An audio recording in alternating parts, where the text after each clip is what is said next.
Prezados alunos, eu sou a professora doutora Elaine Cristine Dantas Moisés. Eu vou discutir com vocês o tema assistência pré-natal. Esse tema será dividido em duas partes.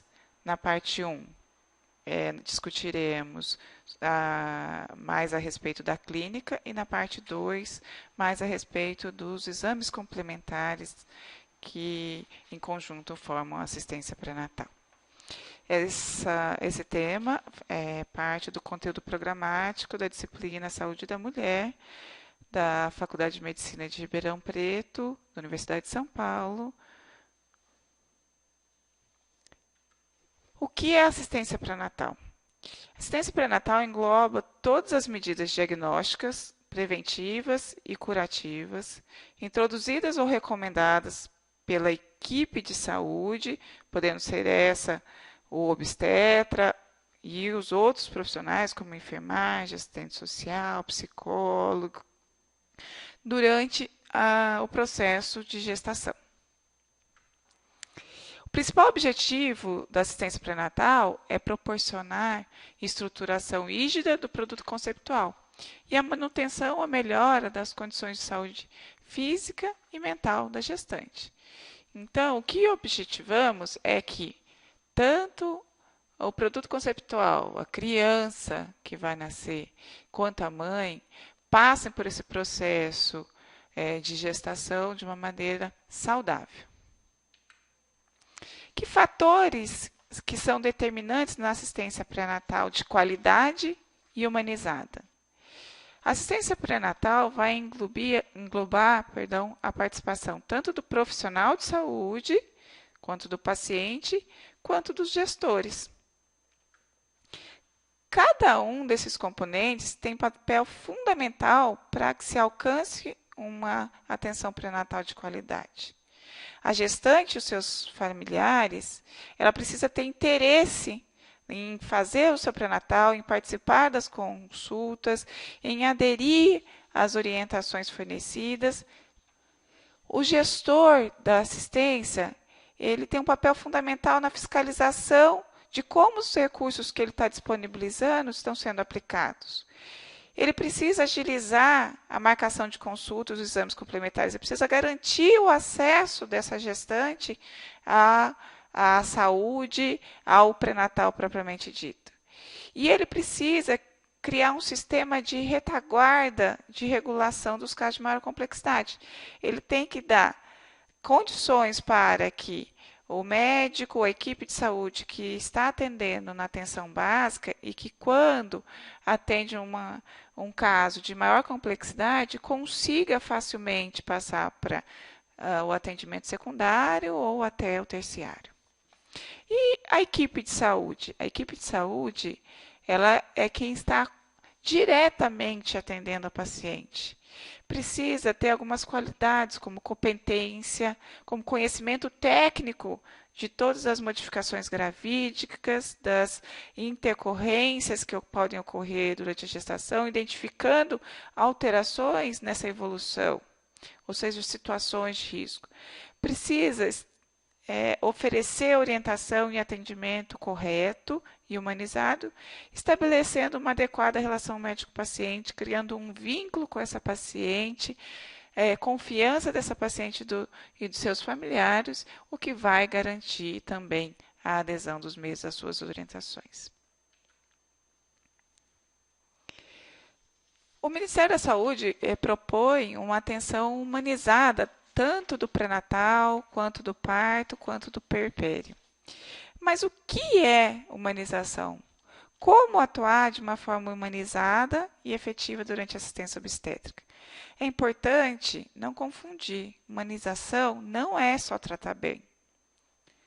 Humanização engloba vários componentes.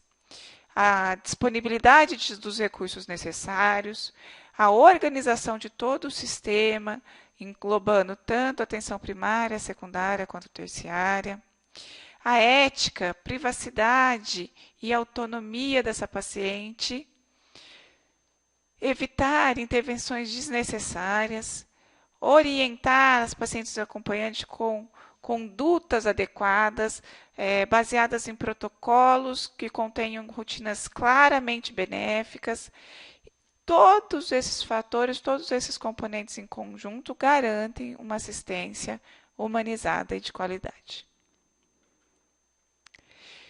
O componente de organização, que depende muito do gestor de saúde, ele capacita esse sistema a poder acolher essa gestante, a garantir, por exemplo, que a primeira consulta de pré-natal ocorra no primeiro trimestre, antes dos 120 dias de gestação, onde eu posso fazer uma orientação dessa gestante logo no começo para que ela siga ao longo de toda a gestação, para que ela faça a prevenção de algumas complicações.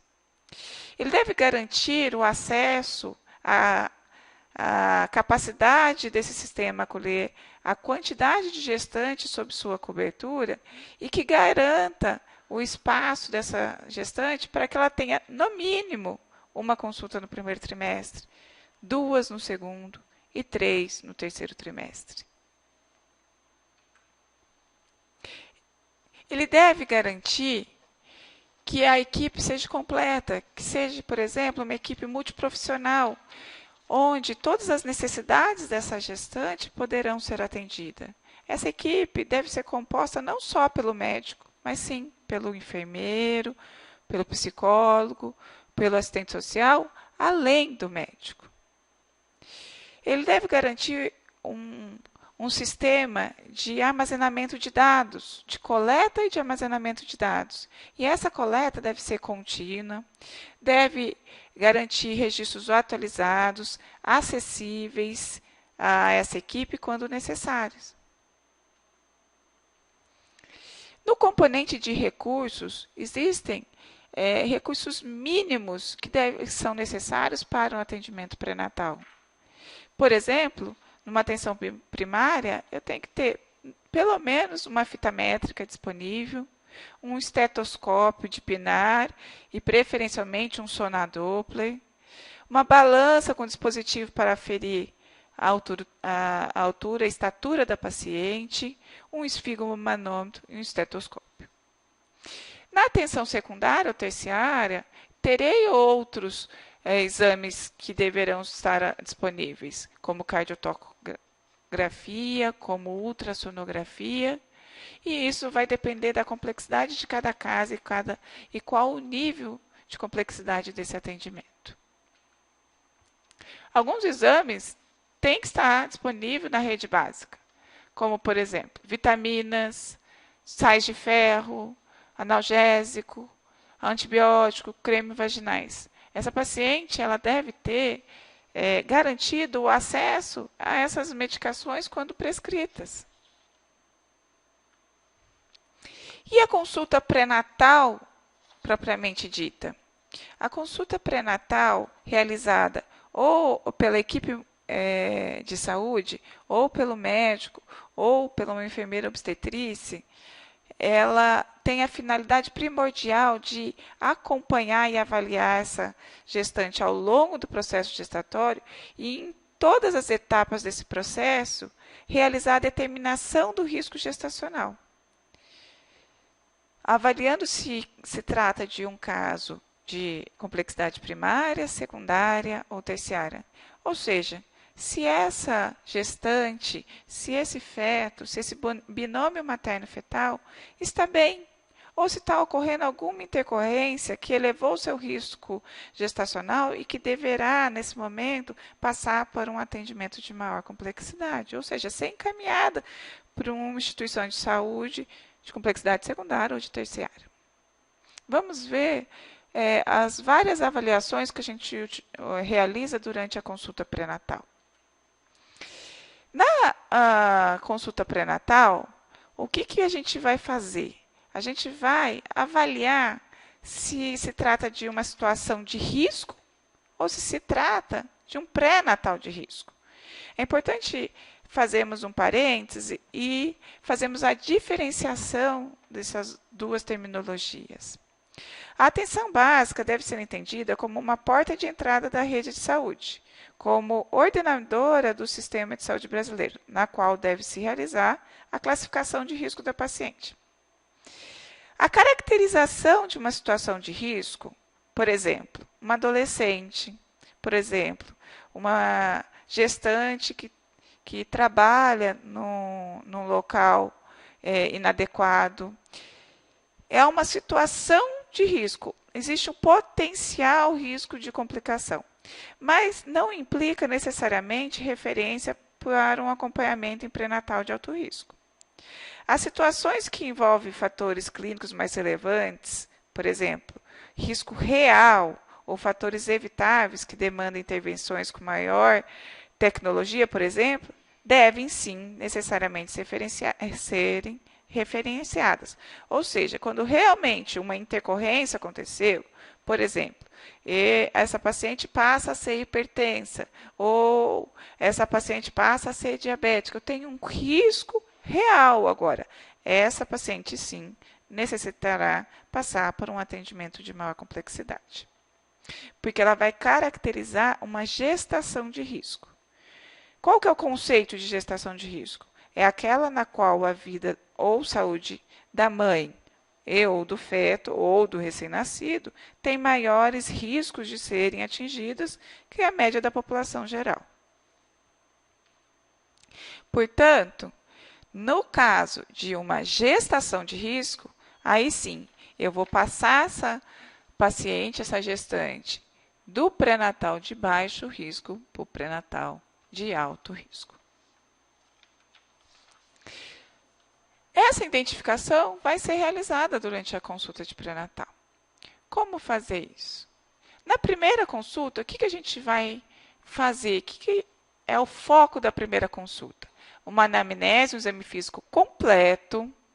Vamos solicitar os exames complementares básicos que o Ministério da Saúde orienta.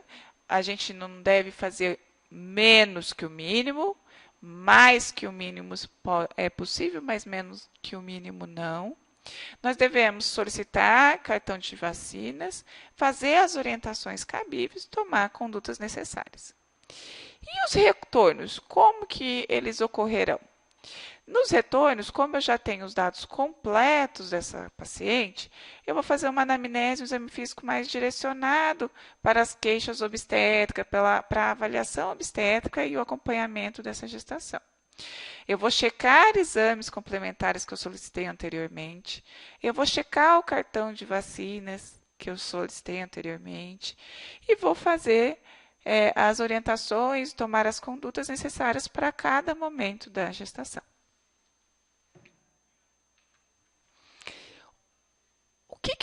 Que informações que devem ser obtidas durante a anamnese?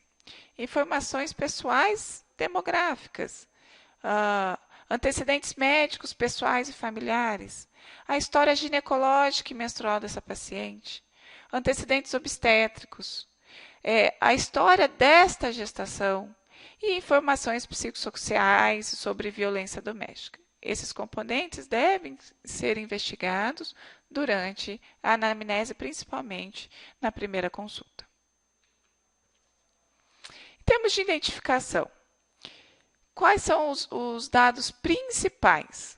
A idade, lembramos que tanto aquela gestante adolescente quanto aquela gestante com uma idade materna mais avançada tem um risco aumentado de ter uma complicação durante a gestação.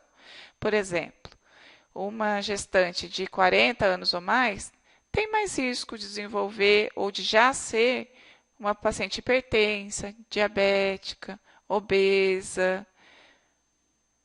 Cor, a etnia. Algumas doenças têm relação com a etnia. Por exemplo, gestantes da raça negra têm mais risco, têm uma maior prevalência de hipertensão. Profissão, risco ocupacional. Por exemplo, pacientes com atividades físicas extenuantes vão ter um risco ocupacional maior. Pacientes gestantes que elas estão expostas à radiação. ela tem um risco maior da criança ter alguma malformação. Estado civil.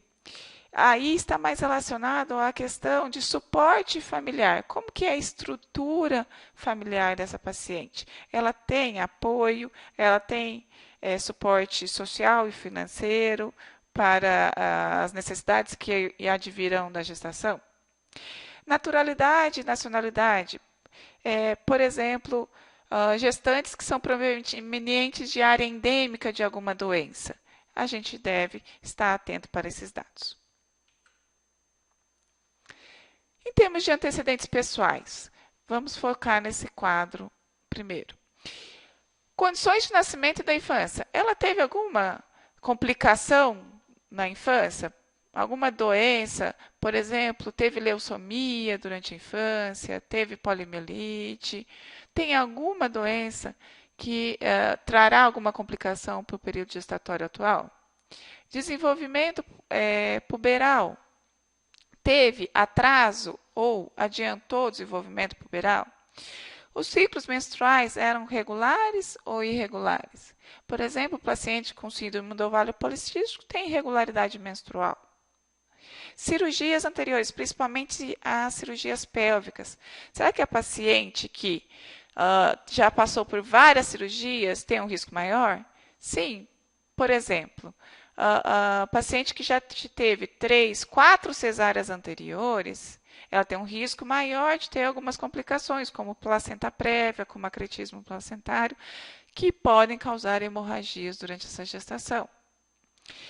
O paciente já teve alguma doença prévia, por exemplo, toxoplasmose. Ela é portadora de doenças crônicas, como diabetes, hipertensão, cardiopatia. Já recebeu alguma transfusão sanguínea?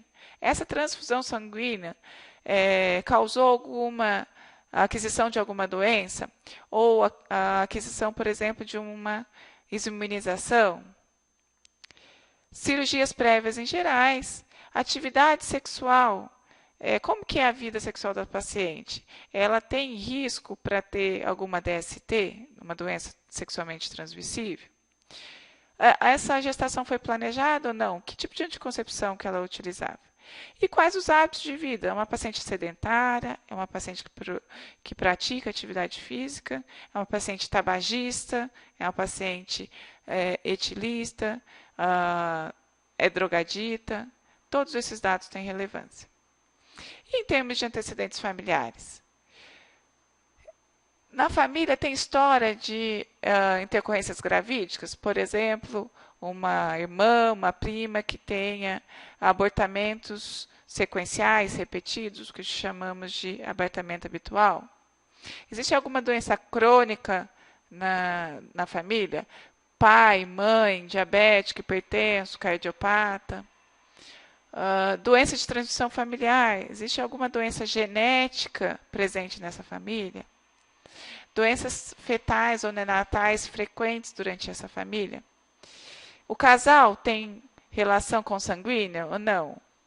Quando tem alguma doença genética nessa família, cuja consanguinidade aumentará o risco de ocorrer, de estar presente nesse feto?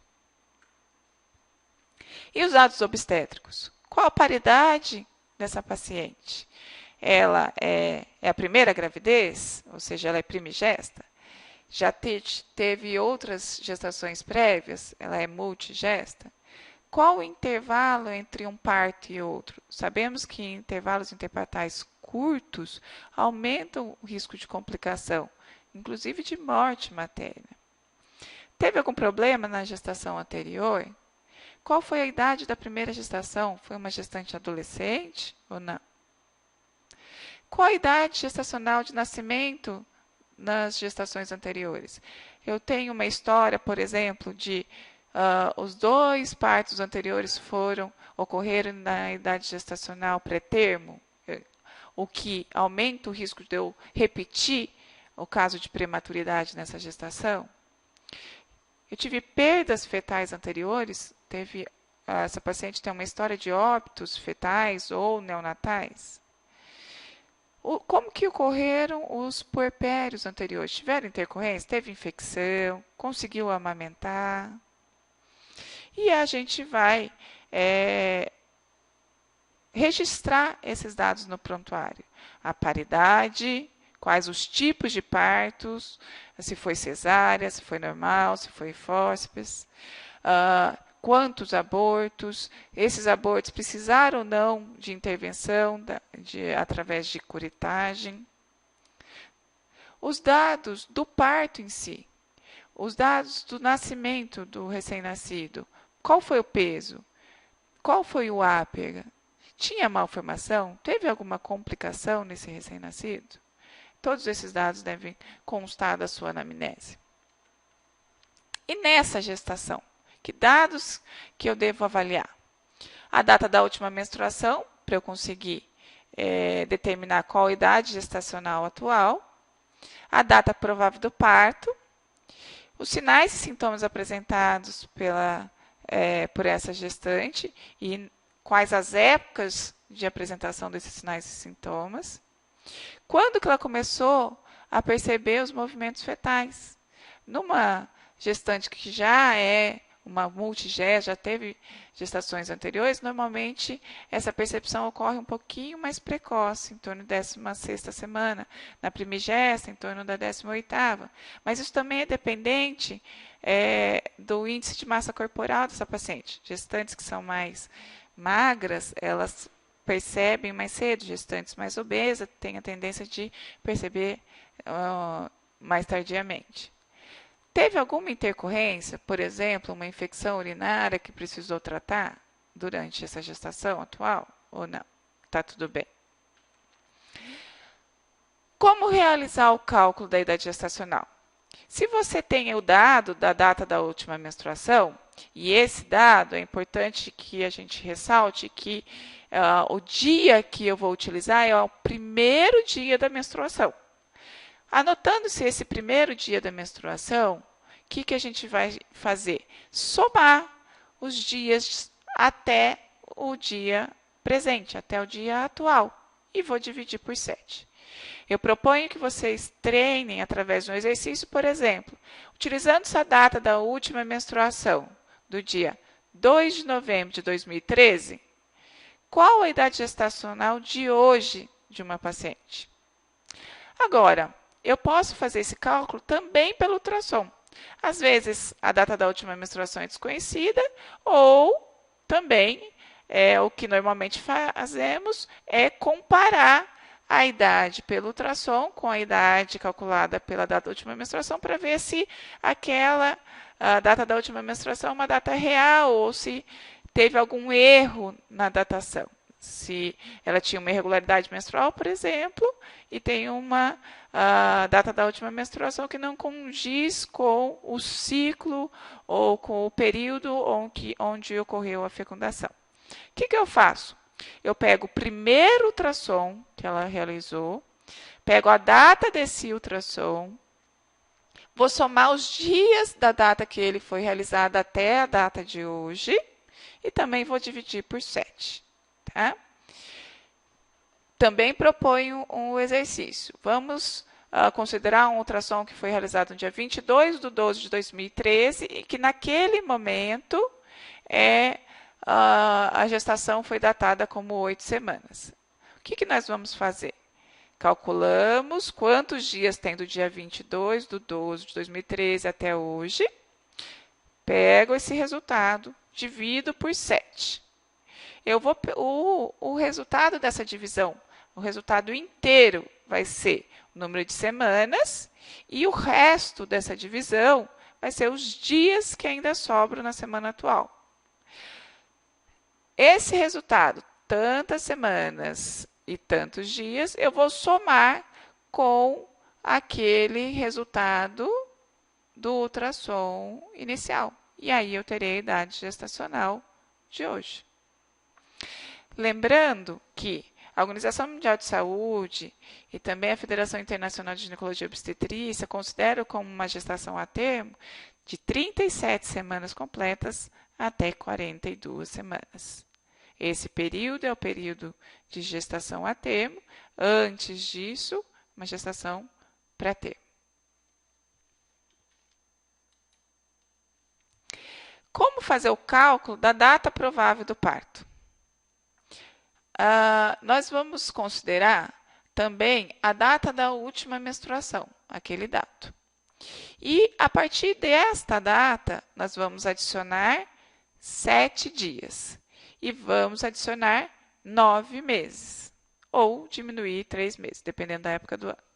Um exemplo, a data da última menstruação que nós estamos considerando, dia 2 de novembro de 2013. Eu vou somar 7 aos dias e vou diminuir 3 dos meses.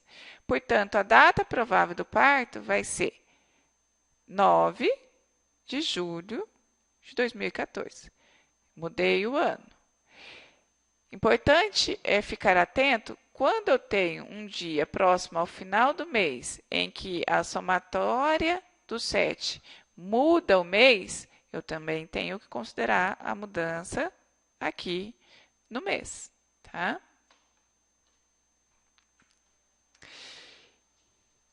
Passando para a etapa do exame físico, o que buscaremos nessa avaliação? Que dados que deverão ser abordados? O exame físico geral e completo, com dados gerais, deve ser realizado principalmente na primeira consulta e sempre que necessário nos retornos. E necessariamente em todos os atendimentos, todas as avaliações, devem conter dados antropométricos e sinais vitais da gestante. Dentro do exame ginecológico e obstétrico, o que avaliaremos? A altura uterina, a ausculta dos batimentos cardiofetais, exames das mamas e o exame ginecológico propriamente dito, de vulva, vagina e colo uterino. No exame físico geral, nós avaliaremos o peso e a estatura dessa paciente para calcular o índice de massa corpórea, os sinais vitais, a ausculta cardiopulmonar materna, mucosas, edemas, varizes, avaliação da silhueta. Sabemos que ao longo da gestação existe uma mudança postural que vocês verão na aula de modificações gravídicas, ao grau de lordose lombar, a marcha que essa paciente, que essa gestante possui, se ela já adquiriu a marcha anserina devido às mudanças corporais. E vamos avaliar cada item. Na avaliação nutricional, é importante determinar o índice de massa corporal.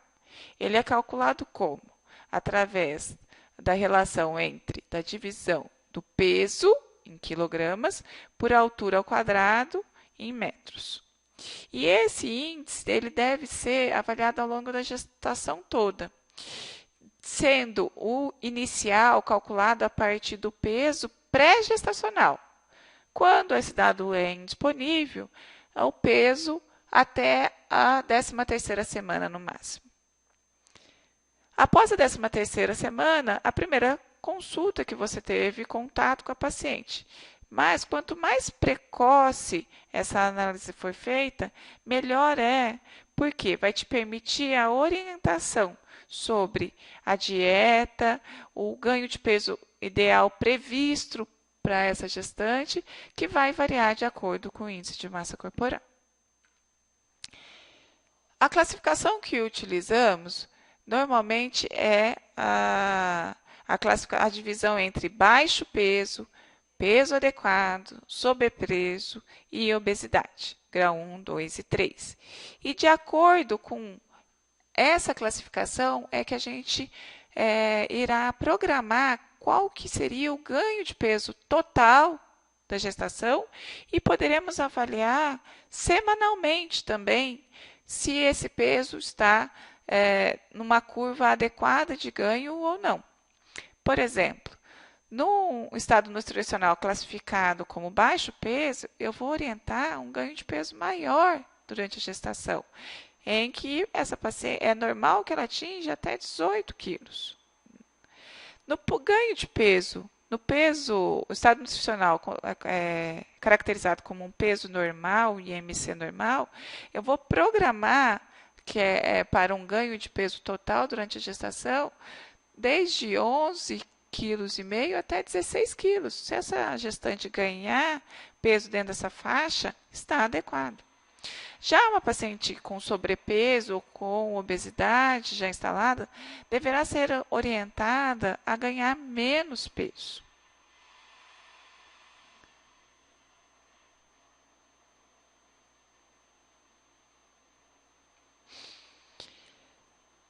Ao longo da gestação, é possível fazer essa análise continuamente. Então, eu determino o IMC inicial, programo a melhor orientação dietética, a melhor programação de ganho de peso para essa paciente e vou avaliando ela ao longo da gestação, através dessas curvas de controle. A que nós utilizamos é a curva de Atalá, de 1997, que é um autor chileno. Nós não temos uma curva brasileira de utilização em ampla escala. Como que nós avaliaremos? Como nós utilizaremos? Através da curva de acompanhamento. Por exemplo, uma gestante que é considerada como um peso inicial adequado e que ao longo da gestação ela vai mantendo o seu índice de massa corpórea dentro de uma curva na faixa do adequado, ela está tendo um adequado estado nutricional e está ganhando peso adequadamente ao que foi previsto para ela. Assim, nós só deveremos orientá-las a seguir o calendário habitual de consulta e fazer a manutenção desse estado nutricional.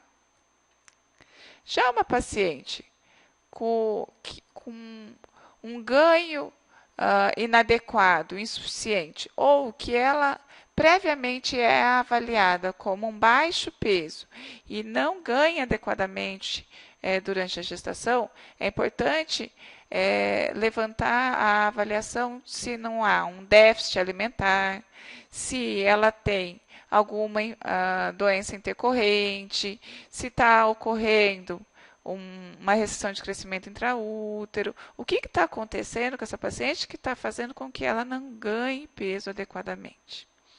E devemos tratar quando for possível, quando for diagnosticado alguma alteração e fazer uma reorientação alimentar. Já uma paciente com sobrepeso, com obesidade, é importante fazer a orientação no sentido de prevenção de alguns riscos, como o desenvolvimento de diabetes mellitus, de hipertensão arterial, do risco aumentado de eu ter partos induzidos operatórios, de ter complicações no parto. Então, é importante que essa paciente tenha ciência que ela não deve, além do estado nutricional prévio, de sobrepeso e obesidade, ainda ter um ganho de peso excessivo, acima do que foi orientado, do que foi previsto. No exame físico-geral, vocês viram na aula de modificações gravídicas, em que existem vários sinais e sintomas próprios da gestação. E esses devem ser buscados durante a consulta pré-natal e avaliados. Por exemplo, sinal de Albon, a lanugem, o cloasma ou máscara gravídica, que nós podemos ver nessa foto aqui. A hipertrofia gengival, chamada também de epúlide, o aumento da glândula tireoide.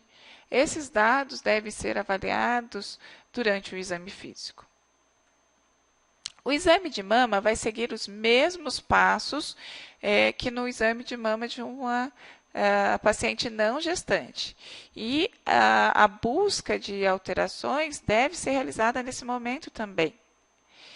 É importante lembrarmos que pelo aumento dessa mama, às vezes esse exame fica um pouco mais difícil, mais dificultado, mas que mesmo assim deveremos proceder a todas as etapas do exame.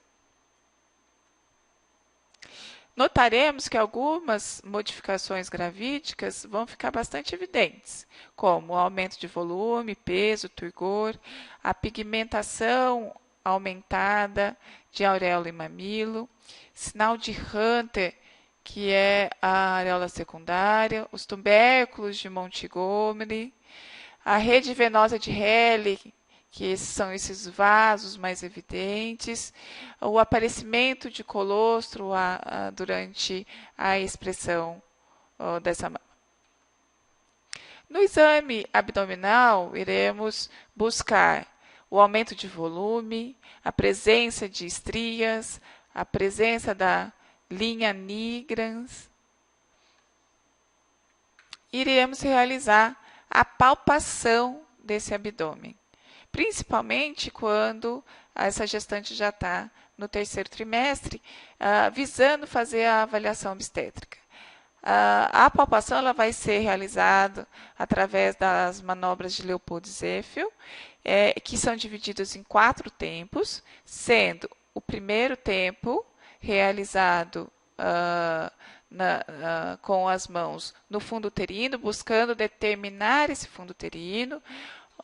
O segundo tempo ele é realizado com a finalidade de identificar qual que é o dorso fetal. O terceiro tempo ele é realizado na região suprapúbica, com a finalidade de avaliar a apresentação fetal.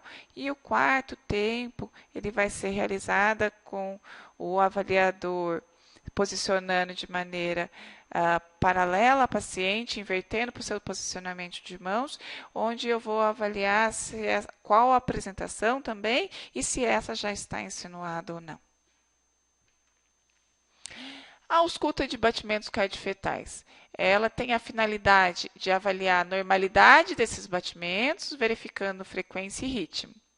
Importante que a gente determine qual a idade gestacional, porque o posicionamento do foco, ou seja, o local em que eu tenho maior facilidade de ausculta, ele vai variar de acordo com a idade gestacional, e que é possível auscultar com sonar a partir de 12 semanas de gestação e com pinar a partir de em torno de 20 semanas de gestação.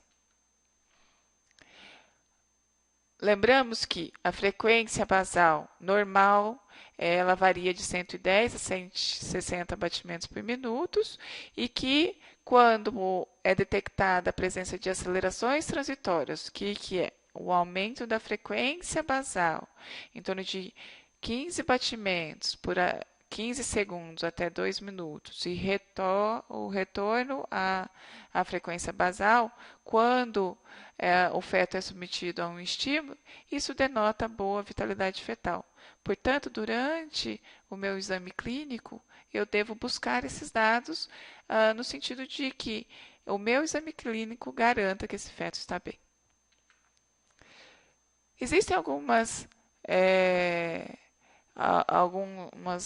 alterações que devem ser buscadas. Por exemplo, quando eu não tenho uma resposta de aceleração, mesmo ao estímulo, é importante eu determinar se esse feto não está bem ou se, por exemplo, é um diagnóstico diferencial de um sono fetal. Esse feto está dormindo. Quando eu ausculto uma frequência basal abaixo do limite inferior ou acima do limite superior de normalidade, é importante eu avaliar se esse feto não está bem, ou seja, se ele está submetido a um regime de hipóxia, ou se tem outras alterações que justifiquem a alteração de frequência basal. Por exemplo, a febre, ela pode elevar a frequência basal tanto da mãe quanto da criança. Cardiopatias com arritmias, tanto com bradiarritmias quanto com taquiarritmias, são possíveis de serem encontradas em alguns fetos. E quando eu não consigo auscultar os batimentos cardiofetais, quando eles não são encontrados, eu preciso fazer o diagnóstico diferencial de um feto que foi a óbito, ou às vezes, eu estou diante de uma idade gestacional em que não é possível auscultar. Por exemplo, abaixo de 12 semanas pelo sonar. E essa paciente tem um erro de cálculo de idade gestacional porque ela tinha dúvida na data da última menstruação. Ou eu não consigo auscultar, às vezes, por dificuldade técnica. Por exemplo, pacientes com obesidade mórbida ou numa dificuldade de identificar o dorso fetal e conseguir o melhor foco.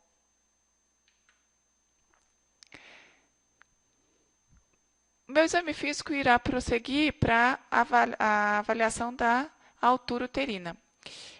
Esse exame ele tem a finalidade de identificar o crescimento normal do feto e detectar os seus desvios. Ele é realizado através de uma fita métrica, palpando-se a borda superior da sínfise púbica, onde o início da fita será localizado, e até o fundo uterino. Temos gráficos de acompanhamento da altura uterina de acordo com a idade gestacional. Quando a altura uterina encontrada está dentro dos percentis 10 e 90, principalmente quando acompanha a curva do percentil 50, isso denota um crescimento adequado e a orientação inicial é de seguir o calendário habitual de consulta. Quando a curva encontrada está acima do percentil 90, com a mesma inclinação, é importante eu fazer alguns diagnósticos diferenciais, como, será que eu não estou diante de um erro de data, de datação, e na verdade a idade gestacional é maior que a estimada? Ou, será que não é um desvio de crescimento fetal, esse feto é maior do que o normal para aquela idade gestacional? Quando essa curva está acima do percentil 90 e com inclinação ascendente, é importante eu avaliar se nós estamos diante de um quadro de polidrame, ou seja, de aumento do volume de líquido amniótico, de macrosomia fetal, ou seja, um feto grande, se de repente é uma gestação múltipla ou uma gestação molar, ou tem algum tumor uterino, por exemplo, um leiomioma uterino, ou se é uma paciente obesa em que, na verdade, por uma dificuldade técnica, eu acabo aferindo inadequadamente. A sensibilidade e especificidade desse exame para o rastreamento de um feto grande são boas, e aí é o que vai dar o start, o início para uma avaliação mais pormenorizada, no sentido de afastar ou confirmar esse diagnóstico. Quando a curva está abaixo do percentil 10, com a mesma inclinação, dois diagnósticos diferenciais devem ser buscados. Será que não tem um erro de datação e a idade gestacional, na verdade, é menor que a estimada? Ou será que não é um feto pequeno mesmo? Existe um desvio de crescimento e esse feto é pequeno em relação ao que seria esperado para a sua idade gestacional. Quando essa curva tem uma tendência para baixo, aí eu devo pensar também nos diagnósticos diferenciais de feto morto, e ele não está crescendo porque ele já foi a óbito. Se eu não tenho um volume de líquido amniótico menor do que seria esperado, ou seja, um oligoâmnio, ou se eu estou diante de uma restrição de crescimento intrauterino. A sensibilidade para a restrição de crescimento intrauterino é baixa, mas a especificidade é boa e vai determinar o início de uma avaliação mais pormenorizada com propedêutica especializada.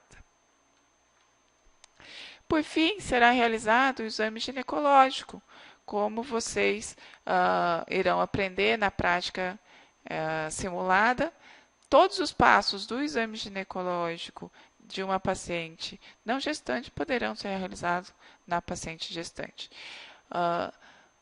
Aqueles sinais e sintomas de modificações locais, como escurecimento da vulva, arroxeamento dessa vulva, aumento de umidificação, deverão ser buscados durante o exame ginecológico. O exame será tanto de vulva, de períneo, de vulva, grandes lábios, pequenos lábios, introito, vaginal, quanto o exame especular, passando pela etapa da coleta do exame citopatológico, quanto a avaliação de toque. No caso, toque bimanual, em que também te ajudará a determinar a idade gestacional quando precoce e, em idades mais avançadas, facilitará a avaliação fetal também. Ao final da sua consulta de pré-natal, você deverá elaborar hipóteses diagnósticas. A sua primeira hipótese é a gestação, propriamente dita, gestação tópica de X semanas e tantos dias. E a partir daí, os diagnósticos associados. Essa paciente ela tem um sobrepeso, ou essa paciente ela tem uma hipertensão, ou essa paciente ela tem uma infecção urinária. Então, eu deverei elaborar, estabelecer as minhas hipóteses diagnósticas. E, a partir dessas hipóteses diagnósticas, elaborar as condutas necessárias para cada uma delas. Existem orientações que deverão ser realizadas para todas as gestantes, independente de estar presente ou não hipóteses diagnósticas associadas à gestação. Essas que listamos agora são as principais. Vamos tentar conversar sobre cada uma delas. Por exemplo, os sinais de... Errei de novo. Vou recomeçar esse slide de orientações. Reiniciando. Ao término da sua consulta de pré-natal, você deverá estabelecer as hipóteses diagnósticas. A primeira delas será a da gestação propriamente dita. Eu estou diante de uma gestação tópica de tantas semanas e tantos dias. Eu posso ter ou não outras hipóteses associadas, por exemplo, de uma intercorrência, de uma infecção urinária, de uma vulvovaginite, de uma comorbidade. A partir dessas hipóteses diagnósticas, estabeleceremos condutas para cada uma delas. Dentre essas condutas, deverão necessariamente estar presentes orientações em relação à gestação. As principais orientações a serem realizadas nesse momento são essas listadas no slide. Vamos conversar um pouco sobre cada uma delas. Em relação aos sinais de alertas, eu deverei orientar sobre quais os sinais que essa paciente deverá estar atenta e que vai determinar a busca dela por uma assistência de saúde, uma instituição de saúde. Então, ela deverá procurar a equipe médica e a equipe de saúde como um todo para ser examinada e determinar se está tendo realmente uma intercorrência ou não. Os principais sinais de alertas a serem orientados são a avaliação da movimentação fetal.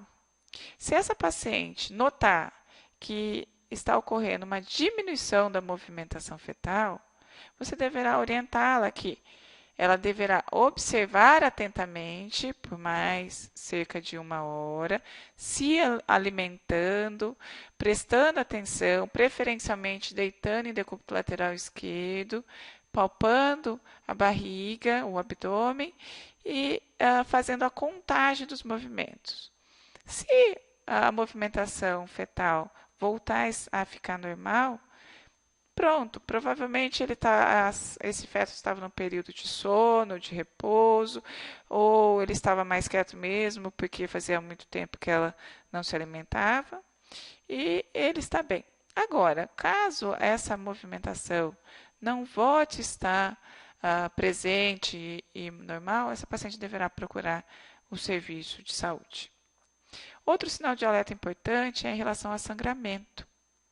Se essa paciente notar um sangramento via vaginal, ela deverá procurar a assistência para que se possa determinar qual a causa desse sangramento. Perda de líquido via vaginal. A perda de líquido pode corresponder por exemplo, uma vulvaginite, pode corresponder a uma umidificação natural da vulva, ou pode corresponder a uma ruptura de bolsa do líquido amniótico, uma ruptura prematura das membranas amnióticas, uma corioamniorrex prematura. Nesse caso, o que acontece? Ou ela perde líquido em quantidade abundante, um líquido normalmente que molha as vestes íntimas, molha a roupa, ou que ele é persistente, não sai em quantidade abundante, mas continuamente está perdendo, essa paciente deve ser orientada a procurar uma avaliação clínica. Outros sinais de alerta, como febre, como cefaleia, alterações visuais, todos os sinais e sintomas que não são habituais devem demandar uma avaliação clínica.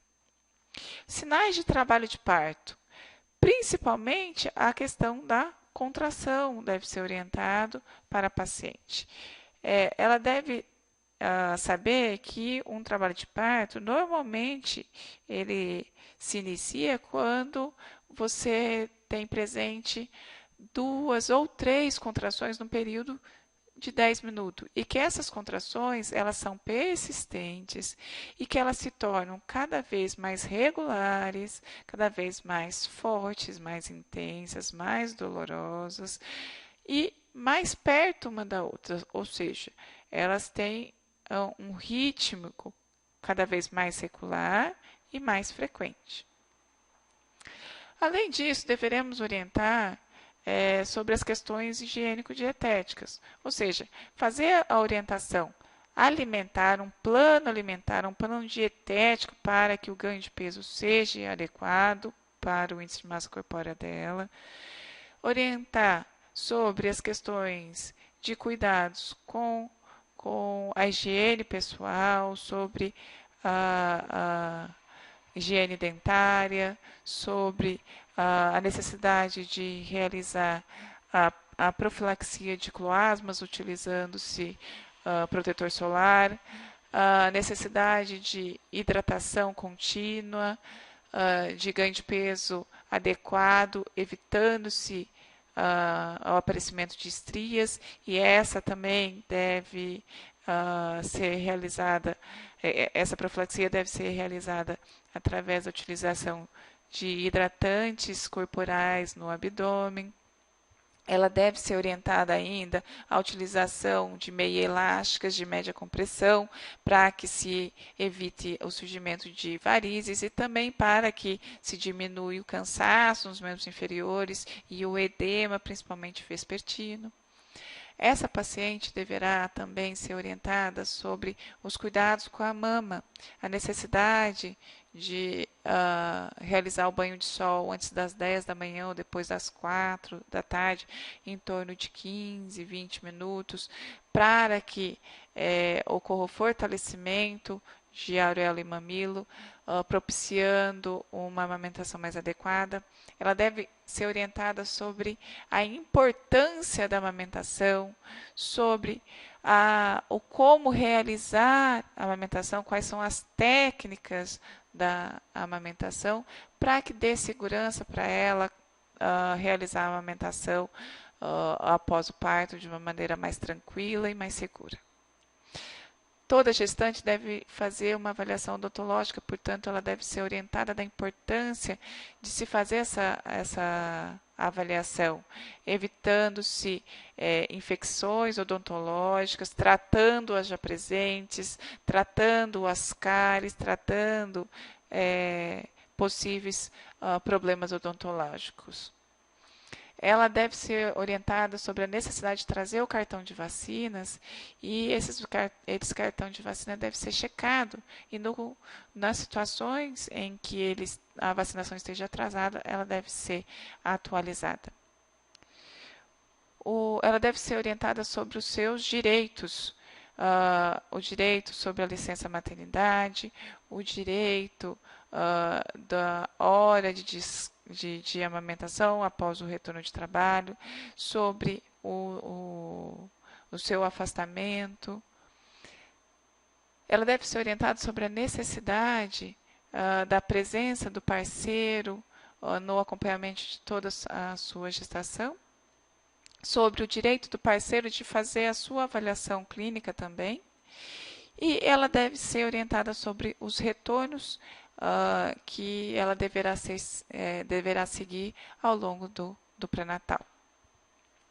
Durante a orientação, é preciso ter a atenção para que a cada assunto, a cada tema discutido, a gestante deve ter espaço para questionar, para tirar as dúvidas, para reafirmar os seus conceitos prévios.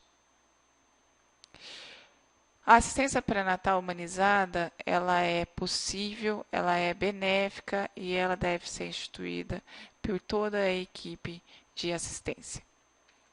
Obrigada.